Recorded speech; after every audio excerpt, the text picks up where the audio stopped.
the first thing I want to do is get my dough ready for my apple pie. So in this bowl I have 4.5 cups of all-purpose flour, 3 tablespoons of granulated sugar, and 1 teaspoon of salt. I just combine that with my whisk, and then I'm adding 2 sticks of cold butter. I had the butter in the freezer for about 10 minutes, and then I add it to my flour. Just using my hands to make it like into a crumb like consistency, and then I'm going to gradually add my ice cold water. Alright, so some of you may have seen my video where I make my sweet potato pie, and you already know how to make this dough, but I'm just going through this process for persons who are coming on my channel for the first time. Alright, so I'm going to gradually add my ice cold water. All the list of ingredients will be in my description box. So you don't want to do it too soft. So in all I added 12 tablespoons of ice cold water, just enough water to soften the flour and the butter and form it into a nice dough. So as you notice, the dough is not sticky, it is still kind of firm. You just want to make sure that everything is combined and will be able to be formed into a ball.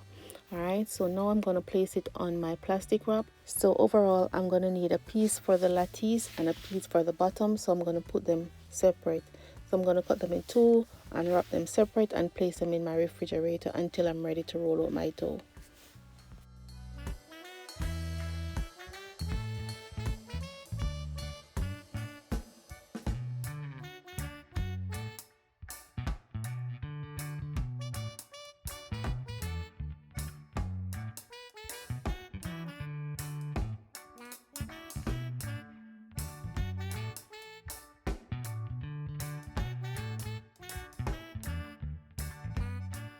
So now we're just going to go ahead and prepare our apples while our dough is setting in the fridge. Alright, so I have 5 Granny Smith apple here. I know I had 6 apples, but someone stole one. So I'm just going to go ahead and slice them up. Alright, so we're just going to core the apple by removing the side and dispose of the center. So next I am going to slice them vertically, and then I'm going to slice them horizontally because I don't want to have big chunks of apple in my apple pie. So you can go ahead and slice them however you see fit, but I'm just going to do them in squares, in little squares. So while I was peeling my apples, I had a bowl of water with lemon slices in there, just to prevent the apples from changing color, because as soon as you peel your apples, it's now exposed to oxygen, and this is going to cause them to oxidize, and you don't want that. Alright, so we just keep them in some water with some lemon to prevent that from happening.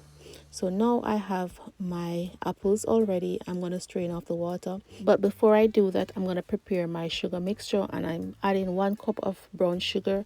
You can use granulated sugar if you want, but I prefer to use the brown sugar. I also added 1 tablespoon of cinnamon. If you're not a fan of cinnamon, you can go ahead and use 1 teaspoon. And I also used just a pinch of allspice and a pinch of nutmeg. Alright, so I'm just going to combine this with my whisk and add it to my apples.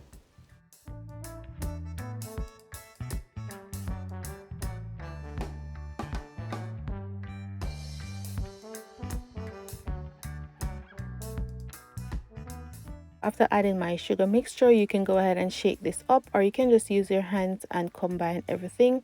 And then we're going to head over to the stove to just pre-cook these and make sure that they're nicely caramelized. So I have my pot already heated. I added a stick of butter, allow that to melt. Then I'm going to add my apples, and also I'm going to add just a half teaspoon of vanilla for extra flavor, and just a half teaspoon of orange zest. Alright, you can use lemon zest as well if you want. I'm also going to add a tablespoon of lemon juice.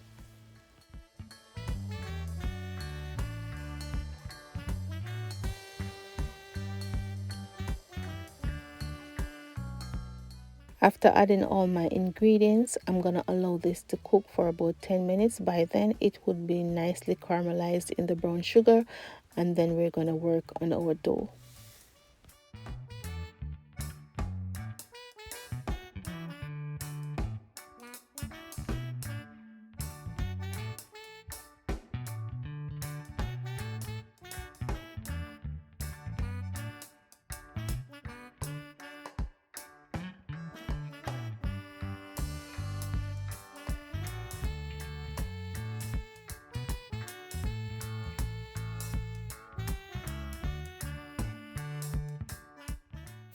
So there you have it, the apple is ready, and the only thing that we need now is to get our sauce a little thicker.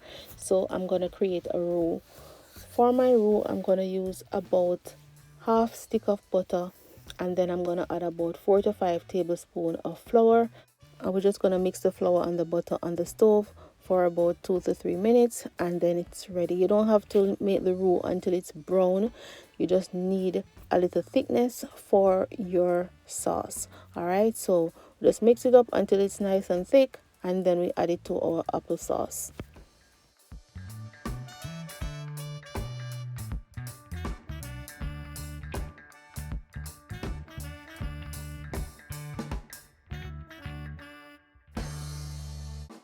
So now that my roux is ready, I'm just going to pour it out on the apples, mix it up, and then we're going to work on our pie dough.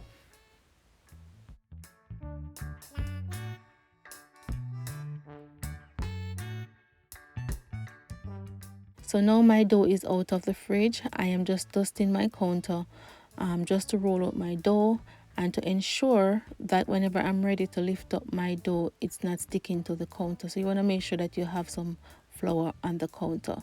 You want to press it out a little into a circle, and then you roll. If you're having splits at the edges, you just want to use your finger to put them back together, because sometimes your split can turn into a big split and you don't want that. So you can just pinch the edges just to put them back together, and then you roll it out. All right.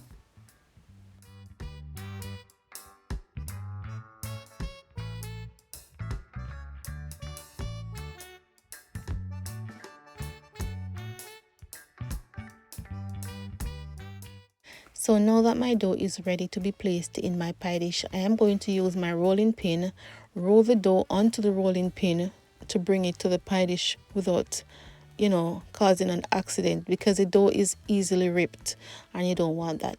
So we're just going to place it over the top and put it down. So as you can see, the edges have a lot flapping over. You want to lift from the edges and sink in. You don't want to press the inside of the pie dish, because you can rip your dough doing that. So you just want to lift the edges and fill in the pie dish. All right, now we just want to trim the edges to make it nice and neat. And the dough that you're trimming off, you want to keep them just in case you're going to need them. So for the edges don't have to be prim and proper, but I'm just going to fold them over just to make it a little bit neater, because we're going to cover the top with a lattice with the rest of the dough. So we just want to just bend the edges just to give it a somewhat uniform look. So now that we're done with this section, we're just going to add our filling, and then we're going to cover the top with our lattice.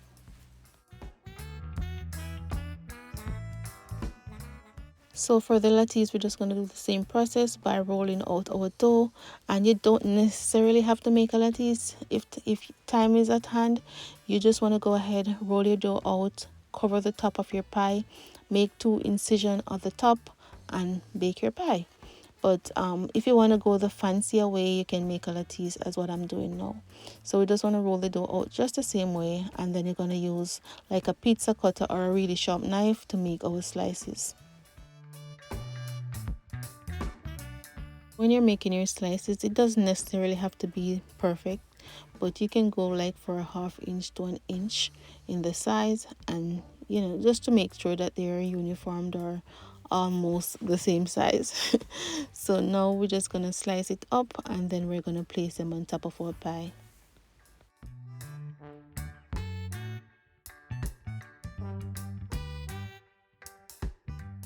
So in my little bowl, I have 1 egg, and I'm just egg washing the top just to ensure that they stay in place before placing them. And if you're going to start placing them from the ends, you want to use the really short pieces, but I'm going to start from the center, so I'm using the longest piece, and we're going to go from the center outwards.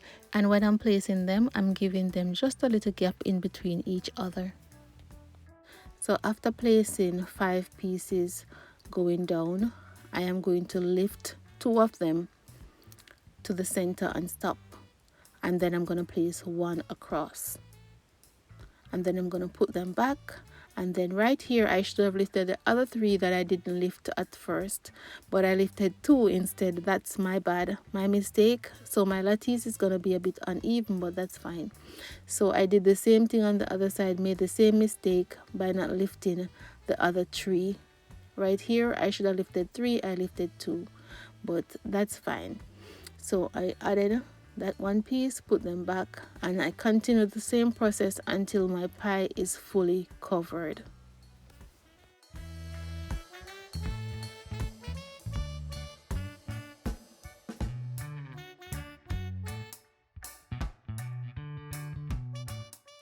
So for the excess pieces, you want to clip them off so that your pie can look nice and neat, and you can just go ahead and bend them over or just pinch the sides. So after looking at this carefully, I realized that there's too much gap at the ends. So I just lift up those at the ends and place another piece of pie dough. That is why it's important to not throw away your dough, your leftover dough. You want to keep them until your pie is fully done. And so I just lift up the sides, place one strip going down on both sides so that it's more fuller. Alright, so now we're just gonna egg wash the top. I already have my oven preheated at 350 degrees. We're gonna place it in there for 1 hour, allow it to bake until it's nice and golden brown on the top. So after egg washing, we just sprinkle some granulated sugar on the top so that the top can be nice and crunchy, and then we place it in the oven. So after 1 hour in the oven, this is what my pie looks like. It's beautiful, it's nice and golden brown, and even though the sauce was coming up at the top, as soon as it's cool, it cools back down. So don't worry about that, all right? And even though my lattice is a bit off with the shape, that's fine as well. It's all in that crunch. So I'm just gonna allow this to cool down for a couple hours, and then I'm gonna cut a slice for you guys. So the pie was sitting there for about 3 hours. Now we're just gonna cut a slice to see how it comes out and what it looks like. Alright, so keep on watching. If you've made it this far into the video, I thank you very much. I really appreciate every single one of you for stopping by and for clicking on my video. Alright, so there you have it, beautifully done juicy apple pie. And whenever you're ready to eat this, you can just warm up a slice in the microwave and add some vanilla ice cream on top and just enjoy. I hope you guys like this video, and if you do, please give me a thumbs up and share me with your friends and your family as well, and also leave a comment in the comment section. Let me know in the comment section if you're going to try this for the holiday season. Thank you guys so much for watching. Don't forget to show some love to your friends and your family, your neighbors, everyone you encounter with in your everyday life. And I'll see you guys in my next one.